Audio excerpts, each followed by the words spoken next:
Good morning. This is another session of Support Local. And if you've missed these are just little 10 to 15-minute Facebook Lives where I talk to a local business owner and we share some ideas of holiday gifts that you can purchase locally. Because when you spend your money locally, the money stays in the community because the people you're spending with spend money in the community. They go to restaurants, they go to stores, they pay taxes here. They help support your schools, or in this case, help support an auction we did recently. And if you spend money at like big box stores, the money does not stay in our community. It doesn't come back here. So today my guest is Anastasia Mak, and thank you for joining me. Thank you for I'll let you talk first before I tell the story about how we met, maybe. So tell us more about you and what you do. Well, I am a full-time artist, and I've been an artist as I have been running it as a business full-time since 2008, but I've been an artist all my life. So I've been always into making the two-dimensional art. My specialty is acrylic painting, and I paint on canvas, and I paint in the style of expressionism, which is basically, vivid way of representing the objects and the surroundings around me. And I draw my inspiration from travels and explorations around the city. So my subjects vary from Chicago streets and Chicago skylines and all kinds of different cityscapes, to perhaps inspiration on the hiking trails in other parts of the world and other parts of the country, to, streets of Europe. So anything that has to do with traveling and exploring tends to go on my canvas from my personal experiences. Yeah. And you have holiday gift ideas at all different price points. So did you have a few things to show us? This is a busy time for me, especially this year. Everything is done online. Everything is done digitally. So I'm packing boxes and shipping off all kinds of different artwork. So let's see. I'm going to show a few things. So first, I'm going to start with a couple of original paintings. I brought the smaller sizes here with me. I'm at home, not in my studio, because my internet connection is way better at home. So it's like show and tell from home. So this is a painting on canvas. It's an acrylic painting of some pine trees with bright colors. Now, here's another original painting, but you may recognize this subject. It may be familiar to people in Chicago. It's the Chicago bean. So it's a smaller original painting. And just so you know, I'll be putting her website on. So if it's hard to see it there, you'll also be able to see them on the website as well. Yeah, thanks. And then these guys are a little bit smaller, and they are prints on canvas. So this is the smaller sized box frame print. Let me see to get the light right. Okay. You may be able to see that this is the Buckingham Fountain in Chicago. And then I have a few more. So here's a nature-inspired one. So this one is the same setup, but it has some thistle on it. And then these are babies. So here's a little Chicago guy. So this one can be hung up, or it can stand up on the shelf like this. So these are really popular with holiday gifts just because of their small size, and they make just a piece of bright color on your wall without taking up a lot of your wall space. And here's one more with the flowers, little guy. So that's the frame pieces, the examples of frame pieces that I have. So the unframed prints, I have a few over here, and they look like this. They're done on paper, mounted on the mat board. Chicago, another one. A couple more. Another skyline.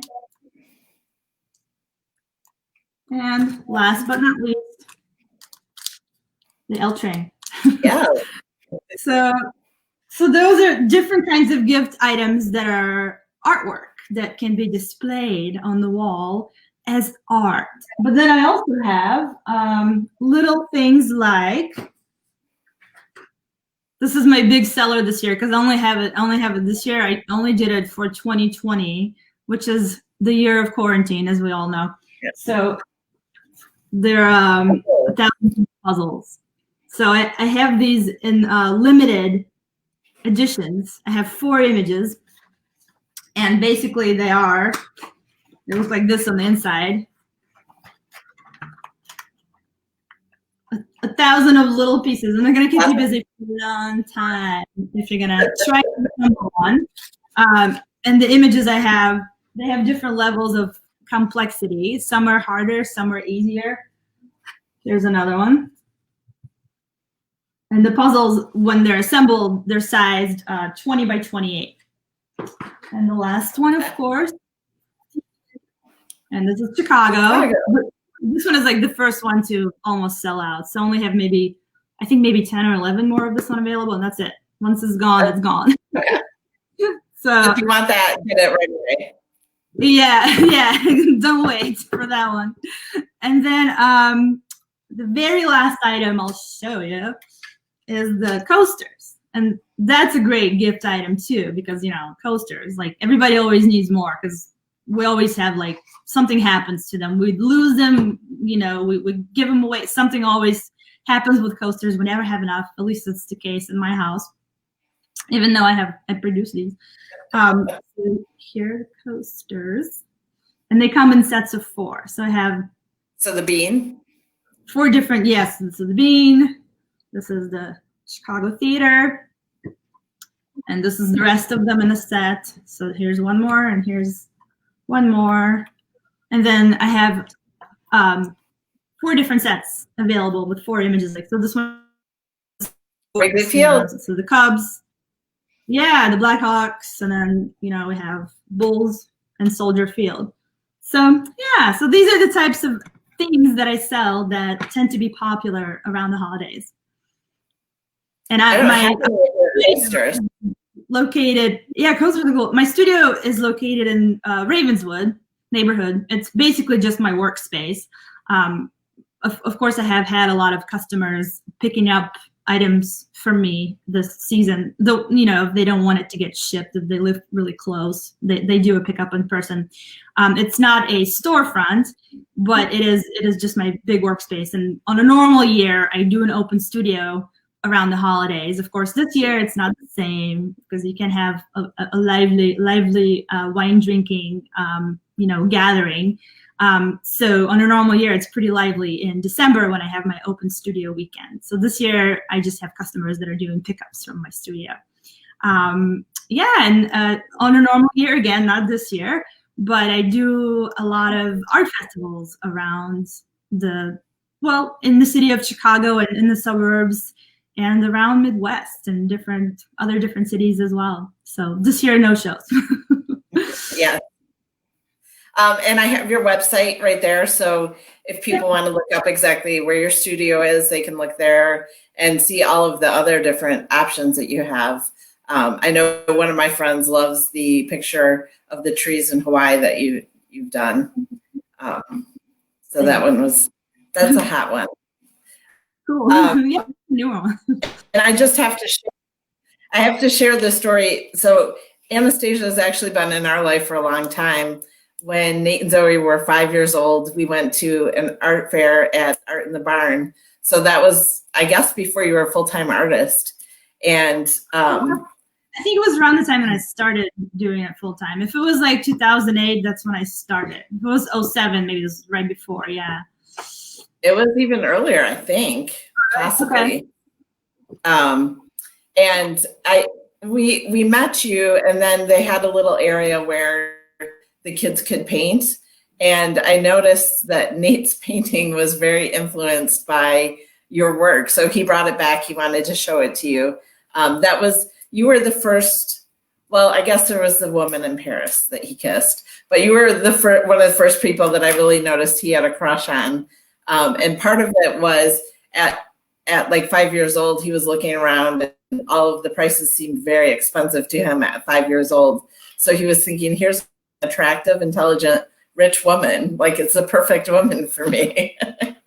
And then through the years, we've seen Anastasia at different art fairs, and both of the kids have paintings. So Zoe, when she was in middle school, I think, was going through a phase where she was really into Greek mythology. And so she commissioned a painting of Athena. That was so fun. That was awesome. I love doing that one. That was fun. And then Nate was really into Croatia, so he has one of the Croatia original paintings. But if you come over to our place, you've seen a lot of her original work and prints, because we have several things in the house over the years. Yeah, it's hard to imagine that your kids are grown, and you know, it feels, on one hand, it feels like it was a whole different world when I first met you guys. On the other hand, it feels like the years have flown by so quickly. Right. It's just, I guess that's how it is for everybody yeah. all the time. So I think that is it. Do you have gift cards that are available? I forgot to ask you about that. I don't do gift cards. Sometimes people ask about gift certificates and I issue one. I don't formally sell gift certificates because it seems to be easier for people to just select, you know, a piece and purchase it. Sometimes people ask, I want to buy this for a gift for my family, and I want to buy this frame piece, but I'm not sure if they will like it, and maybe they'll want a different image. And can I exchange after, you know, it's gifted? Yeah. And they bring it back, and I tell them, yes, of course, you can exchange it within about 2 weeks after the holidays. So, you know, it seems to be more effective when people actually receive the framed piece or whatever it is that they purchase. It makes more of an impact. But if they decide that they want a different image from my selection instead of the one they have received, they can exchange it with me. Oh, that's great. And I know some people like to gift experiences, so you have an option that way as well. Right. I also have art classes that right now I have one out online, and it is a painting class, acrylic painting class that is aimed at beginners or people who are at more of a beginning stage of their painting practice. Maybe not the very beginner, but people that are starting out. And it focuses on expressionist painting creation, 3 images, with nature as a subject. So I have that online. It's called Negative Beauty, and it's also available on my website. You can link to it from my website and read all about it. And then on a normal year, whenever we have those available again, when everything calms down, I do in-person classes too. And my in-person classes are limited to 8 people in my studio, and it's a 3.5-hour painting session, and I release them once a year. Usually I create a schedule of about 3 or 4 class sessions, usually in winter and spring, probably not in 2021 winter, spring, but whenever I'm able to resume my in-person classes safely, I will. So yeah, outside of my art festival season, I do the painting workshops in person too, and those have been popular with people as well. Great. And Anastasia donated a print that was part of the auction supporting Eros Planet, and that was definitely one of the top selling items. It sold for, I think, 4 times the value. So hopefully that will generate some interest for you as well. I'm glad to have been able to help out, since it goes towards feeding people, which is so needed this year, so needed. So that's awesome. So the last question I have is, what is your favorite local business? And you can only pick one. It's hard. Are we talking Evanston? If you have from Evanston, that would be great. Oh man, there's so many restaurants that I've liked in Evanston, and it's hard. I don't even know, you know, because it's been a year of not going to restaurants. Right. Is Farmhouse open? I believe it is. I really love going there. there's a lot of breweries. I like to experience on a normal year dining in Evanston. We go to a lot of new places, and so it's like Farmhouse is pretty nice. As far as shopping goes, I have to mention a couple of, well, I'll just mention one store, but it's not in Evanston. Sacred Art is a store in Lincoln Square neighborhood, and like Sacred Heart, but Sacred Art, because they sell pieces by artists. They do carry my work, but they carry a lot of other interesting things there as well. And yeah, so they carry a lot of unique stuff that is perfect for holiday gift gifting. Oh, but another one in Evanston is the Mexican shop, and I don't know if that one's open. Oh yes, it is. The Mexican shop is just like that too, but I believe they get their goods from artisans mostly in Mexico. I could be wrong, but I have gotten a lot of really interesting jewelry from there. So I that store has been around for a while. So that one's a cool one. That's a long time. All right. Well, thank you very much for joining us today. Again, I'll put Anastasia's website there so you can check out some of her paintings and prints. And if you want a puzzle, make sure you get it soon before they're all gone. Yeah, the Chicago image one. Yes. And I think all of them will probably be gone soon. Yeah. This video will be downloaded to supportlocalevanston.com, so you'll be able to find it there or on the playlist on my Facebook page. And we have more videos coming up this week, so follow me on Facebook, and also make sure you go back and check any that you missed previously. Thanks for joining us today. Thank you for having me so much. It's nice to see you, Amy, even if it's only through the screen. Right. Nice to see you too. Thanks. Thank you.